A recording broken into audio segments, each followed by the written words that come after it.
Hello students, आज हम लोग न्यू चैप्टर आपका स्टार्ट करेंगे। ऑर्गेनिक का फर्स्ट चैप्टर जो है halo alkanes and halo arenes, आज हम लोग ये स्टार्ट करेंगे। ठीक है, तो हेलो अल्केन्स और हेलो एरीन्स होते क्या हैं? अल्केन्स तो आप लोग को पता है, जैसे मीथेन, इथेन, प्रोपेन, ब्यूटेन। और एरीन्स जो टर्म आता है वो आता है बेंजीन रिंग से। कहाँ से आता है? बेंजीन रिंग से आता है। ठीक है, बेंजीन रिंग से आता है आपका एरीन टर्म। तो हेलो अल्केन, जब आप अल्केन के एक हाइड्रोजन को रिमूव करेंगे, जैसे मान लो ये अल्केन है, RH लिख सकते हैं हम अल्केन को, क्योंकि R को क्या बोलते हैं हम लोग? R को बोलते हैं अल्काइल ग्रुप। क्या बोलते हैं? अल्काइल ग्रुप बोलते हैं। क्यों? अल्काइल ग्रुप क्या होते हैं? अल्काइल ग्रुप आपके वो स्पीशी होते हैं जब आप अल्केन में से एक हाइड्रोजन को रिमूव कर देते हो और आपका जो स्पीशी बचता है अल्केन में से एक हाइड्रोजन को निकाल के, उसको हम क्या कहते हैं? अल्काइल ग्रुप कहते हैं। तो अल्काइल ग्रुप में एक H जोड़ देंगे तो अल्कीन हो जाएगा कि नहीं भाई? इस H को हटा दोगे, इस H को हटा देंगे तो हम कहते हैं कि अल्काइल ग्रुप है। और अल्काइल ग्रुप में एक H ऐड कर दिए तो हम क्या कह देंगे? अल्केन कह देंगे। तो जब अल्केन के एक हाइड्रोजन को आप हटा के उसकी जगह क्या लगा दो?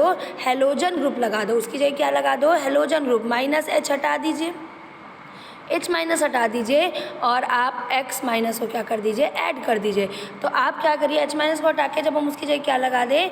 X minus means halogen group लगा दें, तो ऐसे जो स्पीशी हमको मिलेगा उसको हम बोलेंगे हेलो अल्केन्स। समझ गए मेरी बात को? अल्केन्स के एक हाइड्रोजन को हटा के उसकी जगह हम क्या लगा दें? कोई halogen group, chlorine, fluorine, bromine, iodine ये लगा दें तो हम क्या कहेंगे कि वो स्पीशी क्या कहलाएगी? हेलो अल्केन्स कहलाएगी। ठीक है, ऐसे ही आपका बेंजीन रिंग है। बेंजीन रिंग आपको पता है क्या होता है? C6H6 होता है। क्या होता है? C6H6 होता है। हर एक पॉइंट पे, यहाँ पे हर एक पॉइंट पे क्या होता है? कार्बन होता है और उसके साथ एक एक हाइड्रोजन जुड़ा हुआ रहता है। तो मान लो यहाँ आपके कार्बन पे भी एक हाइड्रोजन जुड़ा है। ठीक है, इस हाइड्रोजन को या इस क्या किसी भी हाइड्रोजन, मान लो यहाँ पे भी हाइड्रोजन है, यहाँ पे भी है, यहाँ भी है, यहाँ भी है और यहाँ भी है। तो बेंजीन रिंग में कार्बन से जुड़े हाइड्रोजन को आप रिमूव कर दीजिए और उसकी जगह कोई हेलोजन ग्रुप ला के अटैच कर दीजिए तो उसको हम क्या कहेंगे? उसको हम कहेंगे हेलो एरीन। मान लो इस H को हटा दिया और इस H की जगह हमने लगा दिया यहाँ पे halogen group, chlorine, fluorine, bromine, iodine, तो हम इसको क्या कहेंगे? हेलो एरीन्स बोलेंगे। क्या बोलेंगे? एरीन्स। तो एरीन टर्म आपका किसके लिए आता है? एरोमेटिक के लिए आता है, एरोमेटिक कंपाउंड्स के लिए आता है। तो समझ में आया halo alkanes and halo arenes क्या है? ठीक है, अब देखिए आपका थोड़ा स्टेटमेंट पे ध्यान दे दीजिए। Hydrocarbons are regarded as the parent compounds of all other organic compounds. Hydrocarbon को दूसरे ऑर्गेनिक कंपाउंड का क्या कहते हैं? पेरेंट हाइड्रोकार्बन कहते हैं, क्योंकि आपको पता है आपका हाइड्रोकार्बन्स, कार्बन हाइड्रोजन से बने हुए जो कंपाउंड्स होते हैं उनको हाइड्रोकार्बन्स कहते हैं। और हाइड्रोकार्बन्स में ही हम हाइड्रोजन को रिप्लेस कर रहे हैं। ठीक है, उसको में हटा के हम लोग क्या कर रहे हैं? हेलोजन लगा रहे हैं। तो पेरेंट हाइड्रोकार्बन कौन है? पेरेंट कंपाउंड्स क्या है? हाइड्रोकार्बन ही हुए ना उनके, जिनसे ये बने हैं। तो द रिप्लेसमेंट ऑफ वन और more hydrogen atom in a hydrocarbon, चाहे वो एलिफैटिक हो चाहे एरोमेटिक। एलिफैटिक का मतलब जितने ओपन चेन वाले स्ट्रक्चर है वो सब क्या होंगे? एलिफैटिक होंगे। और एरोमेटिक की जो यहाँ पे बात कर रहा है वो बात कर रहा है बेंजीन रिंग की। ऐसा नहीं है कि सिर्फ बेंजीन ही आपका एरोमेटिक है, बहुत सारे कंपाउंड्स होते हैं जिनमें बेंजीन की तरह प्रॉपर्टीज़ होती हैं तो उनको हम एरोमेटिक कह सकते हैं। बट आपका यहाँ पे बेंजीन रिंग की बात हो रही है और आपको पढ़ना भी किसका है? बेंजीन का ही पढ़ना है। ठीक है, तो चाहे वो एलिफैटिक हो चाहे एरोमेटिक, तो उसके एलिफैटिक हाइड्रोकार्बन या एरोमेटिक हाइड्रोकार्बन में से एक हाइड्रोजन को रिमूव करके आप उसकी जगह हेलोजन लगा दीजिए, फ्लोरीन, क्लोरीन, ब्रोमीन, आयोडीन, तो कंपाउंड जो स्पीशी बनेगा, जिस स्पीशी का फॉर्मेशन होगा उसको हम हेलो अल्केन्स या हेलो एरीन्स कहेंगे।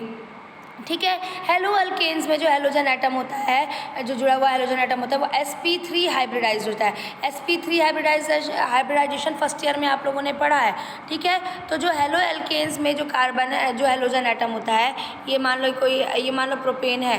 प्रोपेन में मान लो मैंने एक यहाँ बीच वाले हाइड्रोजन को हटा के इसकी जगह क्लोरीन लगा दिया, तो ये क्लोरीन जो जुड़ा है ये कैसे? ये sp3 हाइब्रिडाइज कार्बन एटम से जुड़ा हुआ है। तो आपका जो हेलो अल्केन्स में जो कार्बन जुड़ता है वो sp3 हाइब्रिडाइज कार्बन एटम से जुड़ता है, जबकि हेलो एरीन्स में जो हेलोजन एटम जुड़ता है वो sp2 हाइब्रिडाइज कार्बन एटम से जुड़ता है। ठीक है, sp3 आप ये जान लीजिए, जब भी सिंगल बॉन्ड प्रेजेंट होता है, जब आपका देखिए कार्बन का सिंगल बॉन्ड होता है, कार्बन सिर्फ सिंगल बॉन्ड से जुड़ा हुआ है तो उसका हाइब्रिडाइजेशन क्या हो जाता है? आपका उसका हाइब्रिडाइजेशन हो जाता है sp3। जब डबल और ट्रिपल बॉन्ड आ जाता है, देखिए हाइब्रिडाइजेशन में हमेशा सिग्मा बॉन्ड जोड़ते हैं, सिग्मा बॉन्ड को देखा जाता है, सिग्मा बॉन्ड को काउंट किया जाता है, ठीक है। पाई बॉन्ड हाइब्रिडाइजेशन में इन्वॉल्व नहीं होते, ना ही ज्योमेट्री में इन्वॉल्व होते हैं। तो यहाँ पे अगर मान लो यहाँ पे एक हाइड्रोजन या एक बॉन्ड यहाँ से मैं हटा दूँ तो आप देख सकते हो कि यहाँ पे कितने सिग्मा बॉन्ड है। देखो सिग्मा बॉन्ड और पाई बॉन्ड पहचानना हम लोग को आता है ना।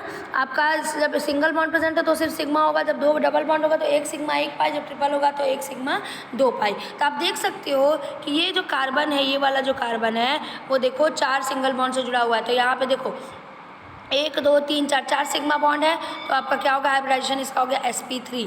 अगर डबल बॉन्ड आ जाए, मान लो यहीं पे आपका क्या आ जाए, डबल बॉन्ड आ जाए, मान लो मैं इसको इरेज कर देती हूँ, एक यहाँ से एक हाइड्रोजन हटा देती हूँ, एक हाइड्रोजन हटा देती हूँ, अब मान लो मैंने यहाँ पे एक डबल बॉन्ड लगा दिया, ठीक है। तो अब देखो कितने सिग्मा बॉन्ड हो गए, 1 2 3 4 सिग्मा बॉन्ड होंगे कि 3 सिग्मा बॉन्ड होंगे, 3 होंगे, क्योंकि यहाँ पे एक सिग्मा होगा और एक आपका क्या होगा, पाई होगा, और पाई को हम जोड़ते नहीं, तो कितने बॉन्ड हो गए, 3 हो गए, 3 सिग्मा हो गए। तो 3 के लिए हो जाता है sp2, देखो एक s 2 p, 3 ही ऑर्बिटल्स हुए ना, 3 के लिए sp2। और यहीं अगर हम ट्रिपल बॉन्ड लगा दें और एक h और हटा दें तो कितने सिग्मा बॉन्ड प्रेजेंट होंगे भाई, 2 पाई हो गए और एक सिग्मा, तो एक सिग्मा एक पाई, तो 2 सिग्मा के लिए क्या हो जाएगा, 2 सिग्मा के लिए हो जाएगा sp। तो आप जब भी सिंगल बॉन्ड देखिए कि कोई कार्बन सिंगल बॉन्ड का मीन्स कोई कार्बन सिर्फ सिंगल बॉन्ड बना रहा है तो उसका हाइब्रिडेशन sp3 हो जाएगा। अगर डबल बॉन्ड भी बना रहा है तो sp2 हो जाएगा, और अगर ट्रिपल बॉन्ड बना रहा है तो sp3 हो जाएगा। तो हेलो एल्केन्स में जो हेलोजन होता है वो sp3 कार्बन एटम से जुड़ते हैं, जबकि हेलो एरिन्स में जो होते हैं वो sp2 कार्बन एटम जुड़ते हैं। क्यों, क्योंकि आपको पता है बेंजीन रिंग में डबल बॉन्ड पाया जाता है, ये देखो डबल बॉन्ड होता है, तो ये जो कार्बन है इसी, मान लो इस पर आके आपने हेलोजन जोड़ा, ये हेलोजन जोड़ा है, तो ये देख रहे हो कितने सिग्मा बॉन्ड बना है, 1 2 3, ये तो आपका पाई हो गया ना, तो 3 सिग्मा बॉन्ड हुआ तो क्या हाइब्रिडाइजेशन हो जाएगा, sp2 हो जाएगा। क्लियर है आप लोगों को? चलिए, तो इतनी चीज़ें क्लियर हो गई।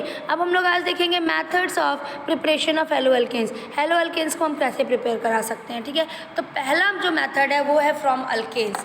अल्केन से पहला मेथड क्या है, अल्केन से हम बनाएंगे, ठीक है। तो अल्केन्स जो होते हैं वो क्लोरीन और ब्रोमीन से रिएक्ट करते हैं सनलाइट या हीट की प्रेजेंस में। हम लोगों ने ये पढ़ा हुआ है फर्स्ट ईयर में आप लोग को मैंने ये मैकेनिज्म पढ़ाया भी था।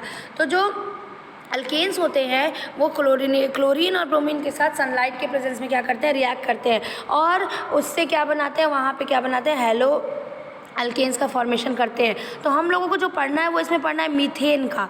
क्या पढ़ना है, मीथेन का। तो मीथेन का अगर आप क्लोरीनेशन कराओगे, आपको याद आ रहा होगा कि मीथेन का जब हम क्लोरीनेशन कराते हैं, एक मिनट, मीथेन का हम क्लोरीनेशन कराते थे तो क्या करते थे, देखो यहाँ पे CH, ये H होगा, एक मिनट, हाँ H होगा, फिर इधर भी H, इधर भी H, इसको क्लोरीन से आप रिएक्ट कराते थे। तो मान लो ऐसे में लिख दूँ Cl और यहाँ लिख दूँ एरो पे सनलाइट, ठीक है। तो एक H और एक Cl निकल जाएगा और एक Cl आके इस कार्बन से जुड़ जाएगा। तो आपका क्या बन गया, देखो आपका बन गया CH3Cl बन गया। अभी भी इसके पास, इस कार्बन के पास 3 हाइड्रोजन है, तो ये 3 रिप्लेसेबल हाइड्रोजन की वजह से ये 3 स्टेप, ये रिएक्शन और होगा।